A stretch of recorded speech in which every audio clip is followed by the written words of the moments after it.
सत्ता के संघर्ष में हमारे साथ मौजूद है नासिर शाह, जो भाजपा नगर अध्यक्ष हैं, अल्पतरीन मोर्चा का है और वार्ड 39 से भाजपा की टिकट की दावेदारी कर रहे हैं। आइए उनसे जानते हैं कि अगर उनको पार्टी टिकट देती है तो उनके चुनावी मुद्दे क्या होंगे।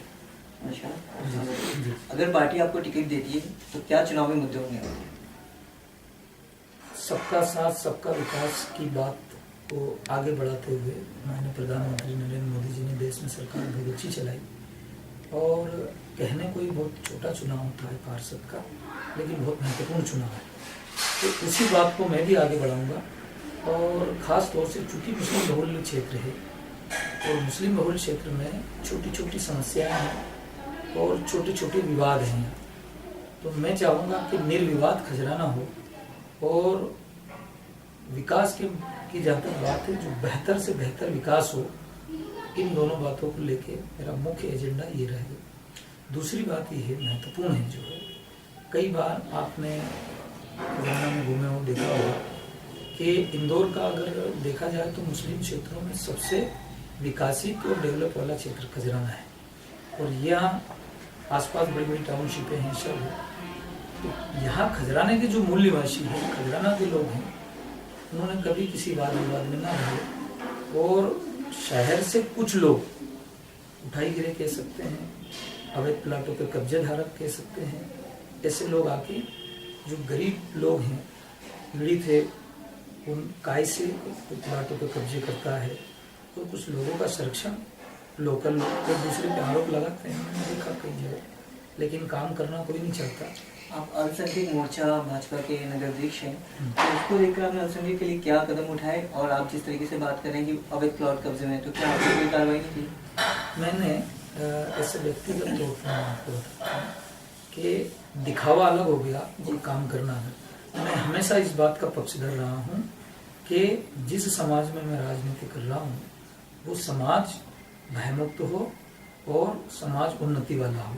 तो उसमें अगर कहीं किसी को दिखा, मैंने लगातार चाहे वो किसी मामले में नियमितीकरण की बात होती तो निगम कमिश्नर से हमने बात करके खजराना क्षेत्र में 135 कॉलोनियाँ हैं, उसको नियमितीकरण में लिया गया और नगर निगम माननीय महापौर जी ने इस बात को मानते हुए नियमितीकरण में लिया हुआ है। लेकिन किन्हीं कानूनी अड़चनों के कारण माननीय मुख्यमंत्री जी ने अटका रखा है। पूरे शहर में 420 कॉलोनियाँ 19 कॉलोनी नियमितीकरण में आ रही है, उसमें खजराना है।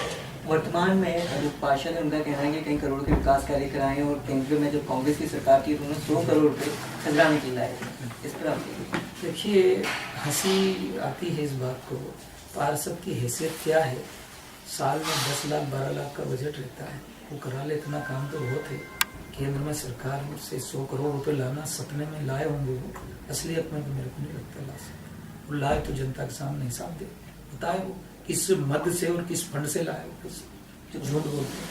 जो खजराने में विकास हुआ है वो क्या महापौर या भाजपा परिषद के द्वारा? बिल्कुल। एक बात ये कहने में मुझे बड़ा फक्र है कि महापौर काम कर सकते हैं, चूंकि विधायक हमारा है तो विधायक निधि हमारे पास हो सकती है, सांसद निधि हमारे पास है, सरकार हमारी है, केंद्र से लेके शहर से लेके। पार्षद का जो फंड बजट है उनने जो काम करा सकते हैं, जनसहयोग के नाम पे लोगों को लूटने का काम किया, ड्रेनेज लाइन के नाम पे लोगों से वसूली की। खजराना की कई कॉलोनियों की सूची मैं आपको दे सकता हूँ जिनसे इन्होंने ड्रेनेज के नाम पे पैसा लिया और विकास के नाम पे पैसा लिया। खजराना में काफ़ी गंदगी है और डेंगू से कई मौतें हुई हैं। हाँ, और उसका जिम्मेदारी कोई उठाता नहीं है और पार्षद का ये कहना है कि हर जगह मैं गंदगी साफ नहीं करूँ।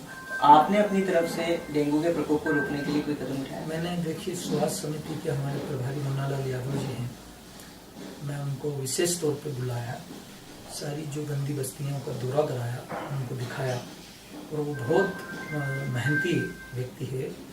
उन्होंने जो भी संबंधित उनके अधिकारी थे साथ में लेके आए और उन्होंने सबको निर्देश दिया कि साफ सफाई के मामलों में खजराने में किसी तरह से तकलीफ नहीं होनी चाहिए। लेकिन हमारे ही क्षेत्र के लोग जो अपने आप को कॉम्पर्स बताते हैं या जनता का सच्चा रहनुमा बताते हैं, वही अड़ंगे डालते हैं।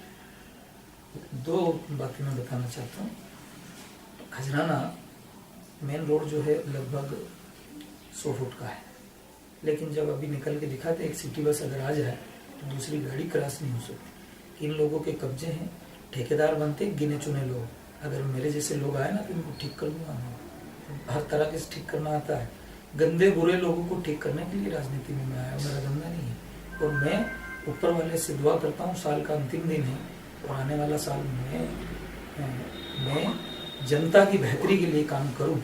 और ये जो पार्षद का चुनाव नगर निगम में भी दिख रहा है, उसमें हमारी परिषद बनेगी तो ये मैं रोड को 4 लेन करके सेंट्रल लाइट लगा के गणेश मंदिर से लेके हिमालय ट्रेन तक जोड़ने का प्रयास करूँ। नाशिया वाली उर्स कमेटी के आप अभी अध्यक्ष बने हैं, तो इस बार उर्स में आप क्या सौगात देंगे यहाँ की जनता को? कई वर्षों से उर्स हो रहा है लेकिन अव्यवस्थाएं देखने को मिलती हैं और मेले में जितने झूले और सब लगते हैं उनसे अवैध बिक्री ज़्यादा की जाती है, तो क्या इस पर आप लोग लगाएंगे? हमने इस बार बहुत गहन चिंतन करके हमने पूरी तरह से वक्फ बोर्ड को इसमें इन्वॉल्वमेंट किया है और ये बात कि बिल्कुल पारदर्शिता रहे। जो टेंडर होते हैं झूले के, दुकानों के, और ऐतिहासिक हो, इसके लिए हम प्रयास कर रहे हैं। कुछ पाकिस्तानी से हमने बात करी है और बातचीत चल रही है, अभी भी चल रही है बातचीत। तो हो सका अल्लाह ने कुछ असबाब बनाए तो हम अच्छे कव्वाल लाएंगे, पाकिस्तान से लाएंगे, इंडिया और पाकिस्तान के कव्वालों का मुकाबला कराएंगे। ये हमारी कोशिश है। तो नासा वाली सरकार की इच्छा के बगैर कुछ होता नहीं है। अगर वो चाहेंगे तो असबाब बनेंगे, वो रास्ते खुलेंगे। सर आखिरी सवाल, अगर आप तो चुनाव लड़ते हैं तो आपके मैनिफेस्टो में क्या क्या विकास कार्य होंगे जो जनता के हित में रहेंगे? सबसे पहला, अगर मैं चुनाव लड़ता हूँ, मैं चुनाव जीतता हूँ, तो पहला मेरा ये कि अगर एक कील भी गड़ेगी तो पहली ये गड़ेगी कि गणेश मंदिर से लेके हिमालय ट्रेन तक 4 लेन ये बने, खजराना अतिक्रमण मुक्त हो, खजराना विकासित हो, और जो फितरत और बुराई की जो राजनीतियाँ चल रही है उसको मैं बहुत ज़्यादा से ज़्यादा ध्यान देकर उसको दूर करने का काम। ये थे नासिर शाह। अगर भाजपा इनको टिकट देती है तो जीत कर आते हैं तो यहाँ की जनता को विकसित बनाएंगे, विकास कराएंगे, कई रोड चौड़े कराएंगे और यहाँ जो अवैध प्लॉट कब्जे हो रहे हैं उन पर रोक लगाएंगे।